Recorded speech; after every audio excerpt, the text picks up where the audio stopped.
ಎಲ್ಲರಿಗೂ ನಮಸ್ಕಾರ. ಥಟ್ ಅಂತ ಹೇಳಿ ಕ್ವಿಜ್ ಕಾರ್ಯಕ್ರಮಕ್ಕೆ ತಮಗೆಲ್ಲ ಸ್ವಾಗತ. ಸಿಗರೇಟ್ನ ಹೇಗೆ ಸೇದಬೇಕು ಅಂತ ಕೈಲಾಸಂ ಹೇಳ್ತಾರೆ, ಕೇಳೋಣ. ಮತ್ತು ಸಿಗರೇಟ್ ಸೇದುವ ಕ್ರಮವನ್ನು ಕೈಲಾಸಂ ತಮ್ಮ ನಮ್ಮ ಬ್ರಾಹ್ಮಣಿಕೆ ನಾಟಕದಲ್ಲಿ ಬಳಸಿದ್ದಾರೆ. ಸಮಿದ ಮಾದಾಯ ಸಿಗರೇಟ್ ಪ್ಯಾಕಿನಿಂದ ಒಂದನ್ನು ತೆಗಿಬೇಕು, ಮುಖ ನಿಕ್ಷೇಪ್ಯ ಬಾಯಲ್ಲಿ ಇಟ್ಕೊಳ್ಬೇಕು, ವಾಯುಮಾಕರ್ಷತಃ ಗಾಳಿನ ಎಳಿಬೇಕು, ಅಗ್ನಿಂ ಸ್ಪರ್ಶ್ಯಾಂ ಬೆಂಕಿಯನ್ನು ತಾಗಿಸ್ಬೇಕು, ಧೂಮ ಉಚ್ಛ್ವಾಸ್ಯ ನಿಶ್ವಾಸ್ಯ ಹೊಗೆ ಎಳೆದು ಹೊರಗೆ ಬಿಡಬೇಕು, ಇದಂ ತಂಬಾಕು ಪತ್ರ ಈ ತಂಬಾಕು ಪತ್ರದಿಂದ ಬರುವ ಜೋ ಧೂಮ ಹೊಗೆಯನ್ನು ಅಗ್ನಿಯೇ ಇದಂ ನಮಮ ಅಗ್ನಿದೇವನಿಗೆ ನಮಿಸುತ್ತಾ ಅಗ್ನಿಯೇ ಸ್ವಾಹ ಅರ್ಪಿಸುತ್ತೇನೆ ನಿನಗೆ. ಕೈಲಾಸಂ ಹೇಗೆ ಮರೀಲಿಕ್ಕೆ ಸಾಧ್ಯ? ಕನ್ನಡಕ್ಕೊಬ್ಬನೇ ಕೈಲಾಸಂ ಅಂತ ನಾವು ಕರಿತೇವೆ. ಹೌದಾ? ಹೌದು ಅಂತ ಹೇಳ್ತಾರೆ BS ಕೇಶವರಾವ್. ಕನ್ನಡಕ್ಕೊಬ್ಬನೇ ಕೈಲಾಸಂ. ಕೈಲಾಸಂ ಅವರ ಬದುಕಿನ ರಸಘಟ್ಟಗಳು ಏನಿವೆ ಅವೆಲ್ಲವನ್ನು ಸಂಗ್ರಹಿಸಿ ಈ ಒಂದು ಪುಸ್ತಕದಲ್ಲಿ ಕೊಟ್ಟಿದ್ದಾರೆ ಕೇಶವರಾವ್ ಅವರು. ಕೈಲಾಸಂ ಅವರು ಓದಿದ್ದು ಭೂಗರ್ಭ ವಿಜ್ಞಾನವನ್ನು, ಅತ್ಯಂತ ಉನ್ನತ ಶಿಕ್ಷಣವನ್ನು ಪಡೆದು ಮೈಸೂರು ಸಂಸ್ಥಾನಕ್ಕೆ ಬಂದು ನಮ್ಮ KGF ಕೋಲಾರ್ ಗೋಲ್ಡ್ ಫೀಲ್ಡ್ಸ್, ಕೋಲಾರದ ಚಿನ್ನದ ಗಣಿಯಲ್ಲಿ ಸ್ವಲ್ಪ ದಿನಗಳ ಕಾಲ ಕೆಲಸವನ್ನು ಮಾಡ್ತಾರೆ. ಅವರ ತಂದೆ ಜಸ್ಟಿಸ್ ಪರಮಶಿವ ಅಯ್ಯರ್ ಇವತ್ತಿನ ಬೆಂಗಳೂರಿನ ಕಣ್ಣಾಸ್ಪತ್ರೆ ಏನಿದೆ ಅದರ ಎದುರು ಇದ್ದದ್ದು ಮನೆ ವೈಟ್ ಹೌಸ್ ಅಂತ. ವೈಯಕ್ತಿಕ ಬದುಕಲ್ಲಿ ನಡೆದ ಒಂದು ಅವಘಡದ ಕಾರಣ ಅವರು ಈ ಕೆಲಸವನ್ನು ಬಿಟ್ಟು ಅವರು ಈ ನಾಟಕದ ಕ್ಷೇತ್ರಕ್ಕೆ, ಕಲಾಕ್ಷೇತ್ರಕ್ಕೆ ಹೆಜ್ಜೆಯನ್ನು ಇಡ್ತಾರೆ. ವಿಪರೀತ ಧೂಮಪಾನ, ಮದ್ಯಪಾನ ಈ ಹವ್ಯಾಸಕ್ಕೆ ಸಿಕ್ಕಿ ಆ ಹವ್ಯಾಸಗಳ ನಡುವೆ ತಮ್ಮ ಕಲೆಯನ್ನು ಅರಳಿಸ್ತಾ ಹೋಗ್ತಾರೆ. ಅವರು ಬರೆದಂಥ ನಾಟಕಗಳು ಕನ್ನಡ ಸಾಹಿತ್ಯಕ್ಕೆ ಒಂದು ದೊಡ್ಡ ತಿರುವನ್ನು ನೀಡುತ್ತೆ. ಈ ಎಲ್ಲ ಘಟನೆಗಳನ್ನು ಬಹಳ ಸೊಗಸಾಗಿ ಸಂಗ್ರಹಿಸಿದ್ದಾರೆ BS ಕೇಶವರಾವ್ ಅವರು. ವಾಸ್ತವದಲ್ಲಿ ಕೈಲಾಸಂ ಅವರ ಬಗ್ಗೆ ಒಂದು ಸಮಗ್ರ ಗ್ರಂಥ ಇದುವರೆಗೂ ಬಂದಿರಲಿಲ್ಲ. ಆದರೆ ಈ ಒಂದು ಪುಸ್ತಕದಲ್ಲಿ ನಮಗೆ ನೆನಪಿರಬಹುದಾದ ಎಲ್ಲ ಘಟನೆಗಳು ಏನಿದೆ ಅದನ್ನು ಇಲ್ಲಿ ಸಂಗ್ರಹಿಸ್ತಾ ಹೋಗ್ತಾರೆ. ಧರಣಿ ಮಂಡಲ ಮಧ್ಯದೊಳಗೆ ಪ್ರಖ್ಯಾತವಾದ ಗೀತೆ, ಅದನ್ನು ಹೇಗೆ ಕೈಲಾಸಂ ಇಲ್ಲಿ ಅಣುಕುವಾಡ ಆಡ್ತಾರೆ ನೋಡಿ. ಮರಣಮಂಡಲ ಮಧ್ಯದೊಳಗೆ ಕರುಣರಹಿತರ ಬಸಿರ ತುಂಬಲು ತೆರುವ ತೆರಿಗೆಯ ಹೊರೆಯ ತಡೆಯದೆ ಸುರುಳಿ ಬಿದ್ದನು ಬೋರನು. ಹೀಗೆ ಪ್ರತಿಯೊಂದು ಕಡೆ ವ್ಯಂಗ್ಯ ವ್ಯಂಗ್ಯ ವ್ಯಂಗ್ಯ, ವ್ಯಂಗ್ಯದ ಜೊತೆಗೆ ಚುರುಕು ಮುಟ್ಟಿಸುವ ಹಾಗೆ ಅವರು ನುಡಿ ಚಾವಟಿಗಳನ್ನು ಬೀಸ್ತಾ ಅಂದಿನ ಸಮಾಜವನ್ನು ಜಾಗೃತಗೊಳಿಸ್ತಾರೆ. ಹಾಗಾಗಿ ಇಂದಿಗೂ ಸಹ ಮತ್ತೆ ಮತ್ತೆ ಓದಬೇಕು ಅಂತ ನಮ್ಮನ್ನು ಪ್ರಚೋದಿಸುವಂಥ ಸೊಗಸಾದ ಕೃತಿ ಕನ್ನಡಕ್ಕೊಬ್ಬನೇ ಕೈಲಾಸಂ, BS ಕೇಶವರಾವ್ ಅವರು ಸಂಪಾದಿಸಿರುವಂಥ ಕೃತಿ ಇದು. ಕಾರ್ಯಕ್ರಮವನ್ನು ಆರಂಭಿಸ್ತಾ ಇದ್ದೇವೆ. ಸ್ಪರ್ಧಿಗಳ ಪರಿಚಯ. ಮೊದಲ ಸ್ಪರ್ಧಿ. ನಮಸ್ಕಾರ, ನನ್ನ ಹೆಸರು ಅಕ್ಷಯ ಶೆಟ್ಟಿ. ನಾನು ಬೆಂಗಳೂರಿನ ಅಬ್ಬಿಗೆರೆಯಿಂದ ಬಂದಿದ್ದೇನೆ. ಪುಸ್ತಕ ಓದುವುದು ನನ್ನ ಹವ್ಯಾಸ. ಅಕ್ಷಯ ಶೆಟ್ಟಿ ಅವರಿಗೆ ಸ್ವಾಗತವನ್ನು ಕೋರ್ತಾ ಇದ್ದೇವೆ. ಮುಂದಿನ ಸ್ಪರ್ಧಿ. ಎಲ್ರಿಗೂ ನಮಸ್ಕಾರ. ನನ್ನ ಹೆಸರು ವಿನಯ್. ನಾನು ಬೆಂಗಳೂರಿನ ಶ್ರೀರಾಮ್ಪುರದಿಂದ ಬಂದಿದ್ದೇನೆ. ಕತೆ ಪುಸ್ತಕ ಓದೋದು, ದಿನಪತ್ರಿಕೆ ಓದೋದು ನನ್ನ ಹವ್ಯಾಸ. ವಿನಯ್ ಅವರಿಗೆ ಸ್ವಾಗತ.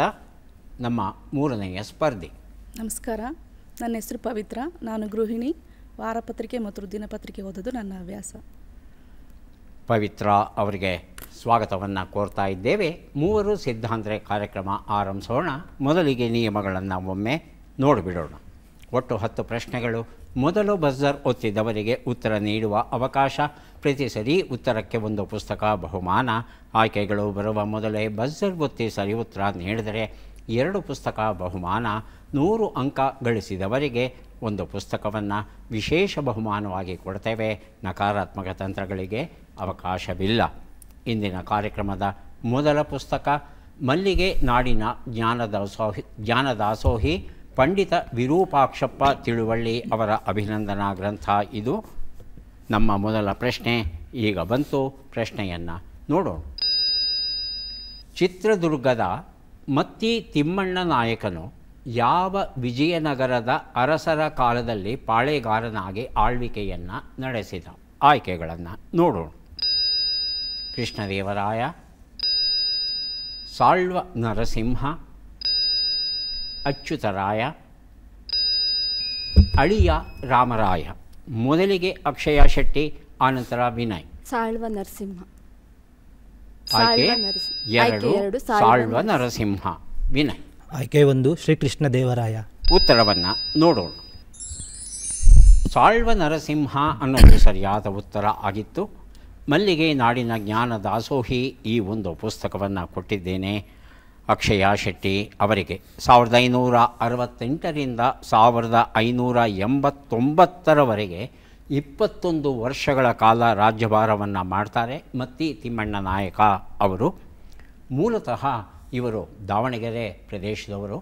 ದಾವಣಗೆರೆ ಮತ್ತು ಚಿತ್ರದುರ್ಗದ ಸುತ್ತಮುತ್ತಲ ಪ್ರದೇಶಗಳನ್ನು ಇವರು 21 ವರ್ಷಗಳ ಕಾಲ ಆಳ್ವಿಕೆ ಮಾಡ್ತಾರಂತೆ.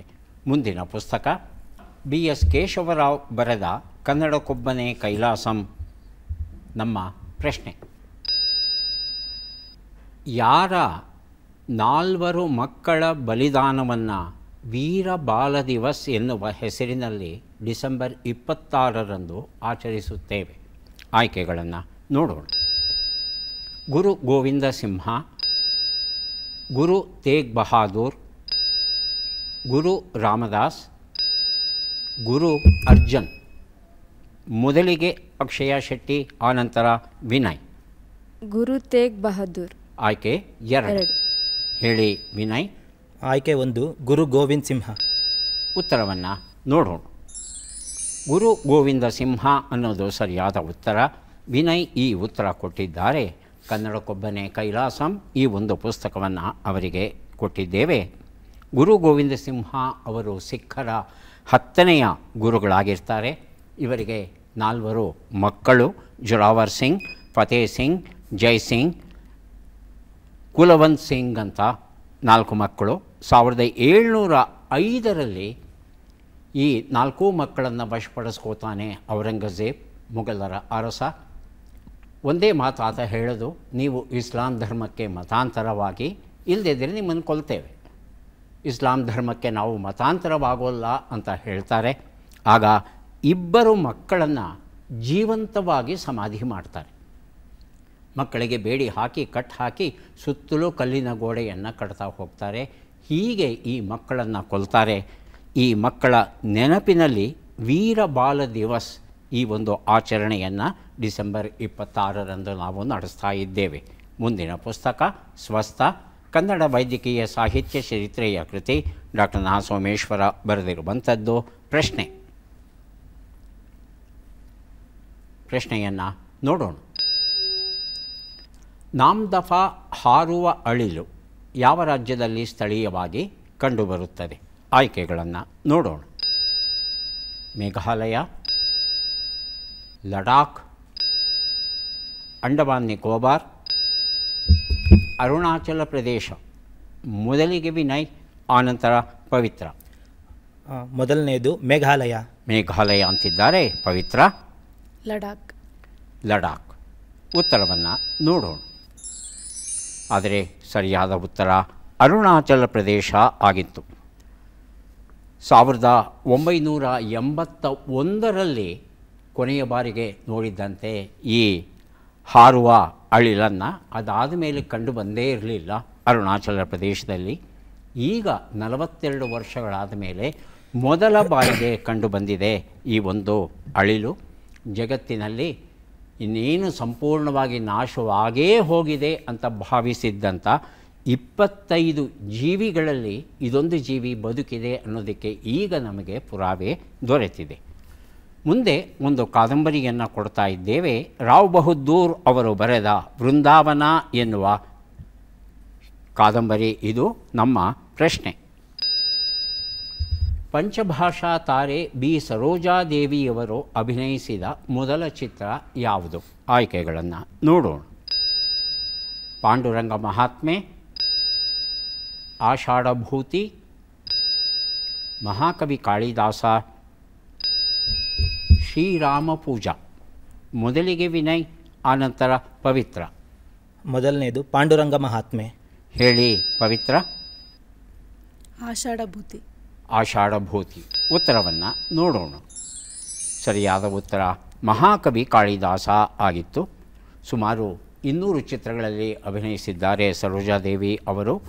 ಅಭಿನಯ ಸರಸ್ವತಿ ಅಂತ ಕನ್ನಡಿಗರು ಆಕೆಗೆ ಬಿರುದನ್ನು ಕೊಟ್ಟಿದ್ದರೆ, ತಮಿಳಿನವರು ಕನ್ನಡತ್ತು ಪೈಂಗಿಳಿ ಅಂತ ಒಂದು ಬಿರುದನ್ನು ಕೊಟ್ಟಿದ್ದಾರೆ ಅಂತೆ. ಪದ್ಮಭೂಷಣ ಪ್ರಶಸ್ತಿ ಇವರಿಗೆ ದೊರೆತಿದೆ. ಈ ಮಹಾಕವಿ ಕಾಳಿದಾಸ ಚಿತ್ರದಲ್ಲಿ ಹೊನ್ನಪ್ಪ ಭಾಗವತರ್ ಅವರು ಕಾಳಿದಾಸನ ಪಾತ್ರವನ್ನು ನಿರ್ವಹಿಸಿದ್ದಾರೆ. ಮುಂದಿನ ಪುಸ್ತಕ ವಿಶ್ವಧರ್ಮವಾಗುವಲ್ಲಿ ಹಿಂದೂ ಧರ್ಮಕ್ಕೆ ಇರುವ ಸಾಧ್ಯತೆಗಳು, ಡಾಕ್ಟರ್ ಜಿ ಶರಶ್ಚಂದ್ರ ರಾನಡೆ ಬರೆದಿರುವಂಥದ್ದು. ಪ್ರಶ್ನೆ: ಬಿಟ್ ಅಕ್ಷರಗಳನ್ನು ತುಂಬಿ. ವ, ಷ್ಠ, ಮೂ, ಸು, ನೆ.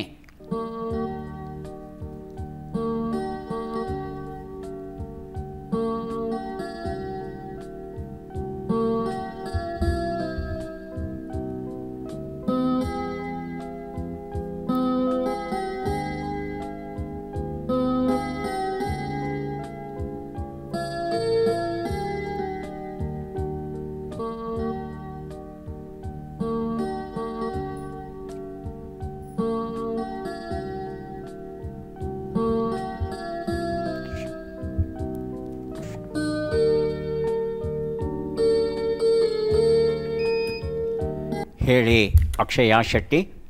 ವಸಿಷ್ಠರ 30 ಸೂಚನೆ. ಹಾಂ ಹಾಂ.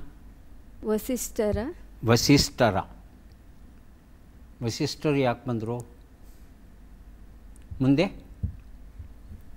ವಸಿಷ್ಠರ ಹೇಳಿ ಹೇಳಿ, ಪರವಾಗಿಲ್ಲ ಹೇಳಿ. 30 ಸೂಚನೆ. 30 ಸೂಚನೆ. ನಂಗೆ ಅರ್ಥವಾಗಲಿಲ್ಲಮ್ಮ ಅದು. ವಿನಯ್ ಮತ್ತು ಪವಿತ್ರ ಅಕ್ಷಯ ಶೆಟ್ಟಿ ಸೊಗಸಾದ ಸುಳುಹನ್ನು ಕೊಟ್ಟಿದ್ದಾರೆ. ಚೂರು ಪರಿಷ್ಕಾರ ಮಾಡಿದರೆ ಉತ್ತರ ತಮಗೆ ಹೊಳೆಯಬಹುದು. ಪ್ರಯತ್ನಿಸಿ ಇಬ್ಬರು. ಇನ್ನೊಂದು ಅವಕಾಶ ಕೊಡ್ತೇನೆ ಅಕ್ಷಯ ಶೆಟ್ಟಿ. ವಸಿಷ್ಠರ ಹತ್ತಿರಕ್ಕೆ ಬಂದು ದೂರ ಹೋಗ್ತಾ ಇದ್ದೀರಿ. ಉತ್ತರವನ್ನು ನೋಡೋಣ. ವರಿಷ್ಠರ ಮೂಲಕ ಸೂಚನೆ, ಇದು ಸರಿಯಾದ ಉತ್ತರ ಆಗಿತ್ತು. ಶಬ್ದ ಪ್ರಮಾಣ ಸಂಪುಟ 4 ಈಗ ಕೊಡ್ತಾ ಇದ್ದೇವೆ. ಪ್ರಶ್ನೆ: ಈ ಕೆಳಗಿನ ಲೆಕ್ಕಗಳನ್ನು ಪೂರ್ಣಗೊಳಿಸಿ ಉತ್ತರಗಳನ್ನೆಲ್ಲ ಕೂಡಿ ಅಂತಿಮ ಉತ್ತರವನ್ನು ನೀಡಿ. ಲೆಕ್ಕಗಳು ಬಂದಿವೆ. 39 ಕೂಡು 93, 93 ಕಳೆ 39, 39 ಗುಣಿಸು 9, 312 ಭಾಗಿಸು 8.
ಒಂದು ನಿಮಿಷದ ಕಾಲಾವಕಾಶ ಮುಕ್ತಾಯ ಆಯ್ತಲ್ಲ, ಏನೂ ಹೊಳೆದಿಲ್ವಾ?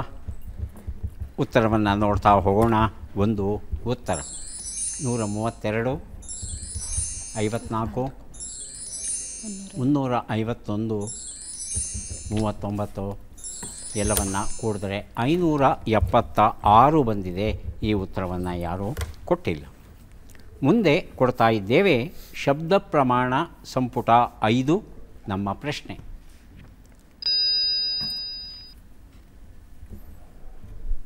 ಈ ಯುನೆಸ್ಕೋ ಭಾರತೀಯ ವಿಶ್ವ ಪರಂಪರೆಯ ತಾಣವನ್ನು ಗುರುತಿಸಿ ಚಿತ್ರವನ್ನು ನೋಡು.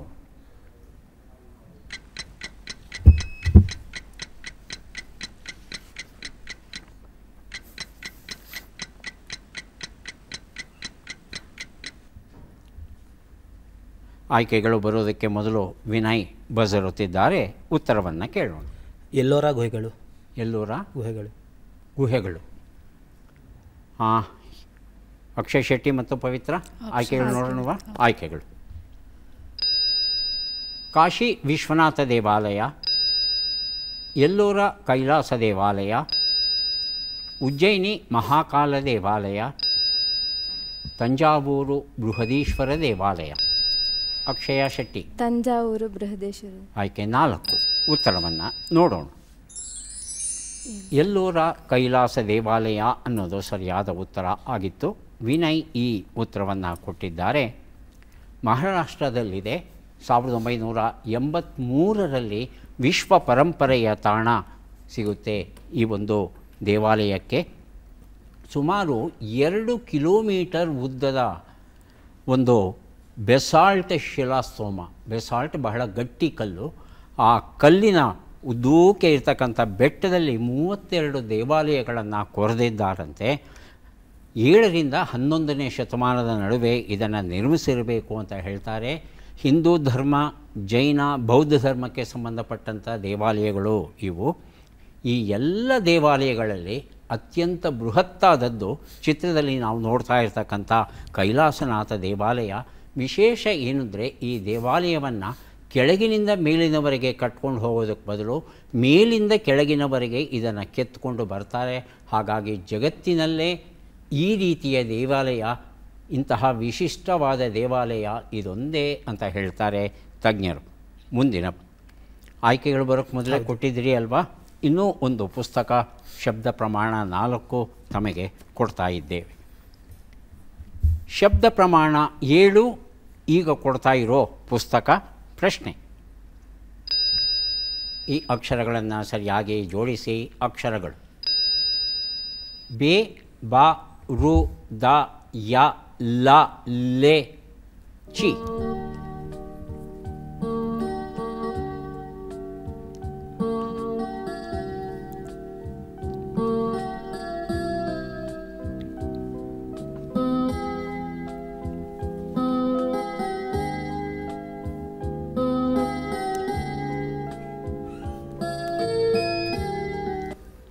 ಬಜರ್ ಮೊದಲಿಗೆ ಒತ್ತಿದ್ದಾರೆ ಅಕ್ಷಯ ಶೆಟ್ಟಿ. ಎಲ್ಲ ಬಲ್ಲವರು ಚಿ ಬಿಟ್ಟೆ. ಗೊತ್ತಾಗಲಿಲ್ಲಮ್ಮ ನನಗೆ ಉತ್ತರ. ವಿನಯ್, ಪವಿತ್ರ, ಬಜರ್ ಒತ್ಬಿಟ್ಟು ಉತ್ತರ ಕೊಡಲಿಲ್ಲ ಅಂದರೆ ನಕಾರಾತ್ಮಕ ತಂತ್ರ ಅಂತ ಪರಿಗಣಿಸಬೇಕಾಗುತ್ತೆ. ಅಕ್ಷಯ್ ಅವರೇ. ಬೆಲ್ಲದ ರುಚಿ. ಹಾಂ, ಬೆಲ್ಲದ ರುಚಿ. ಇನ್ನು 3 ಅಕ್ಷರ ಬೇಕು.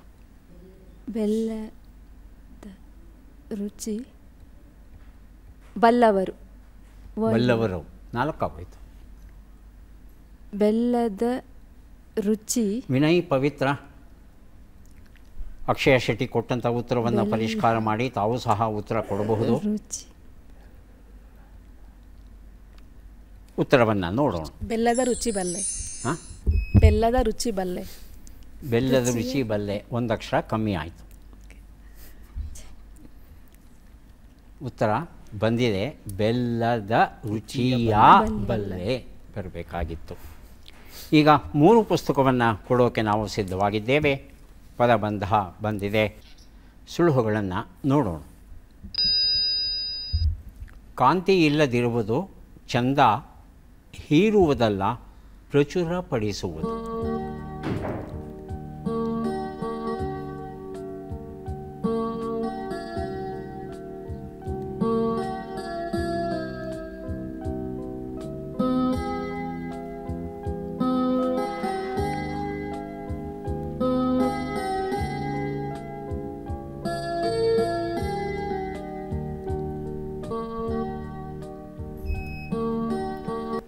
ಪವಿತ್ರ ಬಜರ್ ಒತ್ತಿದ್ದಾರೆ. 1 ಉತ್ತರ. ಕುರೂಪವಾದ. ಕುರೂಪವಾದ. ವಿನಯ್ ಹಾಗೂ ಅಕ್ಷಯ ಶೆಟ್ಟಿ. ಒಂದು ಉತ್ತರ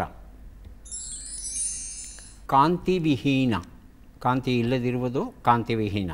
2 ಉತ್ತರ, ಯಾರು ಬೇಕಾದ್ರೂ ಬಸರಬಹುದು, ಉತ್ತರವನ್ನು ಕೊಡಬಹುದು. ಚಂದ, ಸುಳುಹು. ಉತ್ತರವನ್ನು ನೋಡೋಣ. ವಂತಿಗೆ ಅಂತ ಹೇಳ್ತಾರೆ. 3ನೇದಕ್ಕೆ ಯಾರು ಬೇಕಾದರೂ ಬಸರುತ್ತೆ ಉತ್ತರ ಕೊಡಿ. ಹೀರುವುದಲ್ಲ, ಪ್ರಚುರಪಡಿಸುವುದು. ಉತ್ತರವನ್ನು ನೋಡೋಣ. ಜಾಹೀರು ಸರಿಯಾದ ಉತ್ತರ ಆಗಿತ್ತು. ಈಗ ನಾವು ಬಂದಿದ್ದೇವೆ ಕೊನೆಯ ಘಟ್ಟಕ್ಕೆ. ಚಟ್ಪಟ್ ಚಿನ್ಕುರುಳಿ 5 ಪ್ರಶ್ನೆಗಳು. ಮೊದಲ ಅವಕಾಶ ಅಕ್ಷಯ ಶೆಟ್ಟಿ ಅವರಿಗೆ. ಸಿದ್ಧವಾಗಿದ್ದರೆ ಮೊದಲ ಪ್ರಶ್ನೆಯನ್ನು ಆರಂಭಿಸ್ತೇವೆ. ಮೊದಲ ಪ್ರಶ್ನೆ, ತಲೆ ತೊಳೆದುಕೊಳ್ಳು ಎನ್ನುವ ನುಡಿಗಟ್ಟಿನ ಅರ್ಥವೇನು? ತಲೆ ಸ್ನಾನವನ್ನು ಮಾಡು, ಸಂಬಂಧವನ್ನು ಪೂರ್ಣ ಕಡಿದುಕೋ. ಸಂಬಂಧವನ್ನು ಪೂರ್ಣ ಕಡಿದುಕೋ. ಮುಂದಿನ ಪ್ರಶ್ನೆ, ಆನೆ ಎಂಬ ಅರ್ಥವನ್ನು ಕೊಡುವ ಶಬ್ದ ಯಾವುದು? ಇಭ, ಕುಭ. ಇಭ. ಮುಂದಿನ ಪ್ರಶ್ನೆ, ಅಪ್ಸರೆಯರು ಯಾವ ಸಂದರ್ಭದಲ್ಲಿ ಹುಟ್ಟಿದರು? ಸಮುದ್ರ ಮಥನ, ಸಮುದ್ರ ಆಪೋಷಣ. ಸಮುದ್ರ ಆಪೋಷಣ. ಮುಂದಿನ ಪ್ರಶ್ನೆ, ಈ ಗಾದೆಯನ್ನು ಪೂರ್ಣಗೊಳಿಸಿ. ಹಸಿದ ಹೊಟ್ಟೆ ತೋರಿಸಿದರೆ. ಮುಂದಿನ ಪ್ರಶ್ನೆ, ಈ ಒಗಟನ್ನು ಬಿಡಿಸಿ. ಹುಡುಗ ಹುಡ್ತಾನೆ, ಟೋಪಿ ಹಾಕ್ಕೊಂಡು ಹುಡ್ದ. ಬದನೆಕಾಯಿ. ಬದನೆಕಾಯಿ. ಉತ್ತರವನ್ನು ನೋಡ್ತಾ ಹೋಗೋಣ. ಒಂದು ಉತ್ತರ, ತಲೆ ತೊಳೆದುಕೊಳ್ಳು, ಸಂಬಂಧವನ್ನು ಪೂರ್ಣ ಕಡಿದುಕೋ, ಸರಿಯಾಗಿದೆ. 2 ಉತ್ತರ, ಆನೆ, ಇಭ, ಸರಿಯಾಗಿದೆ. 3 ಉತ್ತರ, ಸಮುದ್ರ ಮಥನದಲ್ಲಿ ಹುಡ್ತಾರೆ, ಆಪೋಷಣದಲ್ಲ. ಆಪೋಷಣ ಅಂದರೆ ತೀರ್ಥದ ಹಾಗೆ ಕುಡಿದು ಬಿಡೋದು. ಅಗಸ್ತ್ಯ ಮಹರ್ಷಿಗಳು ಕುಡಿದು ಬಿಡ್ತಾರೆ. ಕುಡಿದ್ರೆ ಹೇಗೆ ಹುಟ್ಟಲಿಕ್ಕೆ ಸಾಧ್ಯ ಅವರು? 4ನೇ ಪ್ರಶ್ನೆಗೆ ಉತ್ತರ, ಹಸಿದ ಹೊಟ್ಟೆ ತೋರಿಸಿದರೆ ಮಸೆದ ಕತ್ತಿಯನ್ನು ತೋರಿಸಿದರಂತೆ.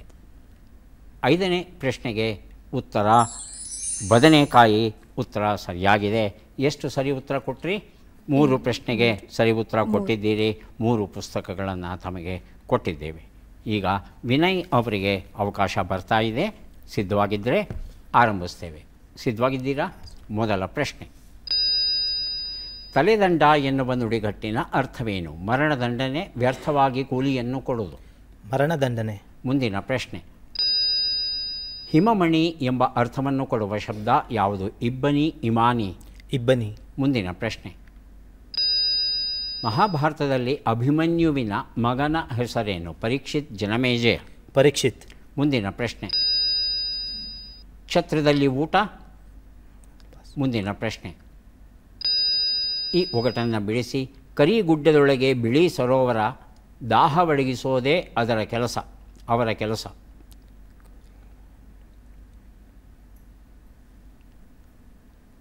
ಉತ್ತರವನ್ನು ನೋಡ್ತಾ ಹೋಗೋಣ. ಒಂದು ಉತ್ತರ, ತಲೆದಂಡ, ಮರಣದಂಡನೆ, ಸರಿಯಾಗಿದೆ. 2 ಉತ್ತರ, ಹಿಮಮಣಿ, ಇಬ್ಬನಿ, ಸರಿಯಾಗಿದೆ. 3 ಉತ್ತರ, ಪರೀಕ್ಷಿತ್, ಸರಿಯಾಗಿದೆ. 4 ಉತ್ತರ, ಛತ್ರದಲ್ಲಿ ಊಟ, ಮಠದಲ್ಲಿ ನಿದ್ದೆ. 5ನೇ ಪ್ರಶ್ನೆಗೆ ಉತ್ತರ, ಗಡಿಗೆ ಮಜ್ಜಿಗೆ. ಹಳ್ಳಿ ಕಡೆ ಇಡ್ತಾಯಿದ್ರು ಗಡಿಗೆ ಮಜ್ಜಿಗೆ. ಕರಿ ಮಡಿಕೆನಲ್ಲಿ ಬಿಳಿ ಮಜ್ಜಿಗೆ ಇರ್ತಾಯಿತ್ತು. 3 ಪ್ರಶ್ನೆಗಳಿಗೆ ತಾವು ಸರಿಯಾದ ಉತ್ತರ ಕೊಟ್ಟಿದ್ದೀರಿ. ಹಾಗಾಗಿ 3 ಪುಸ್ತಕಗಳನ್ನು ತಮಗೆ ಕೊಡ್ತಾ ಇದ್ದೇವೆ. ಈಗ ಅವಕಾಶ ಬರ್ತಾ ಇದೆ. ಪವಿತ್ರ ಅವರಿಗೆ ಸಿದ್ಧವಾಗಿದ್ದರೆ ಆರಂಭಿಸ್ತೇವೆ. ಮೊದಲ ಪ್ರಶ್ನೆ, ತಲೆದೂಗು ಎನ್ನುವ ನುಡಿಗಟ್ಟಿನ ಅರ್ಥವೇನು? ತೂಕಡಿಸು, ಮೆಚ್ಚುಗೆಯನ್ನು ಸೂಚಿಸು. ಮೆಚ್ಚುಗೆಯನ್ನು ಸೂಚಿಸು. ಮುಂದಿನ ಪ್ರಶ್ನೆ, ಒಣಗು ಎಂಬ ಅರ್ಥವನ್ನು ಕೊಡುವ ಶಬ್ದ ಯಾವುದು? ಇಮರು, ಬೆಮರು. ಇಮರು. ಮುಂದಿನ ಪ್ರಶ್ನೆ, ಅಭಿಮನ್ಯುವಿನ ಹೆಂಡತಿಯರ ಹೆಸರೇನು? ಉತ್ತರೆ ಶಶಿರೇಖೆ, ಉತ್ತರೆ ಭಾನುರೇಖೆ. ಉತ್ತರೆ ಭಾನುರೇಖೆ. ಮುಂದಿನ ಪ್ರಶ್ನೆ, ಈ ಗಾದೆಯನ್ನು ಪೂರ್ಣಗೊಳಿಸಿ. ಮುಸುಕಿನೊಳಗೆ. ಮುಂದಿನ ಪ್ರಶ್ನೆ, ಈ ಒಗಟನ್ನು ಬಿಡಿಸಿ. ಒಂದು ಮಡಕೆ, ಮಡಕೆಯಲ್ಲಿ ಕುಡಿಕೆ, ಕುಡಿಕೆಯಲ್ಲಿ ಸಾಗರ. ಉತ್ತರವನ್ನು ನೋಡ್ತಾ ಹೋಗೋಣ. ಒಂದು ಉತ್ತರ, ತಲೆದೂಗು, ಮೆಚ್ಚುಗೆಯನ್ನು ಸೂಚಿಸು, ಸರಿಯಾಗಿದೆ. 2 ಉತ್ತರ, ಒಣಗು, ಇಮರು, ಸರಿಯಾಗಿದೆ. 3 ಉತ್ತರ, ಉತ್ತರೆ ಶಶಿರೇಖೆಯಾಗಿದ್ದರೂ ಭಾನುರೇಖೆ ಅಲ್ಲ. 4ನೇ ಪ್ರಶ್ನೆಗೆ ಉತ್ತರ ಮುಸುಕಿನೊಳಗೆ ಗುದ್ದಿಸಿಕೊಂಡಂತೆ ಸರಿಯಾದ ರೂಪ ಆಗಿತ್ತು. 5ನೇ ಪ್ರಶ್ನೆಗೆ ಉತ್ತರ ಇದು ತೆಂಗಿನಕಾಯಿ ಆಗಿತ್ತು. 2 ಪ್ರಶ್ನೆಗಳಿಗೆ ತಾವು ಸರಿಯಾದ ಉತ್ತರ ಕೊಟ್ಟಿದ್ದೀರಿ. 2 ಪುಸ್ತಕಗಳನ್ನು ತಮಗೆ ಕೊಟ್ಟಿದ್ದೇವೆ.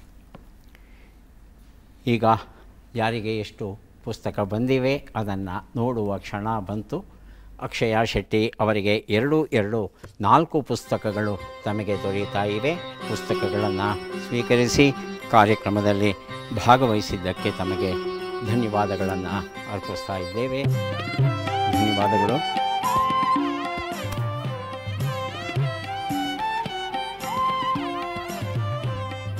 ಮೂರು 6 ಪುಸ್ತಕ ತಮಗೆ ಸಿಗ್ತಾ ಇದೆ. ಸ್ವೀಕರಿಸಿ.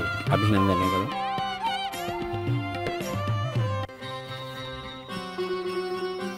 ಪವಿತ್ರ ಅವರಿಗೆ 2 ಪುಸ್ತಕ ದೊರೆಯುತ್ತಾ ಇದೆ. ಸ್ವೀಕರಿಸಿ. ಅಭಿನಂದನೆ.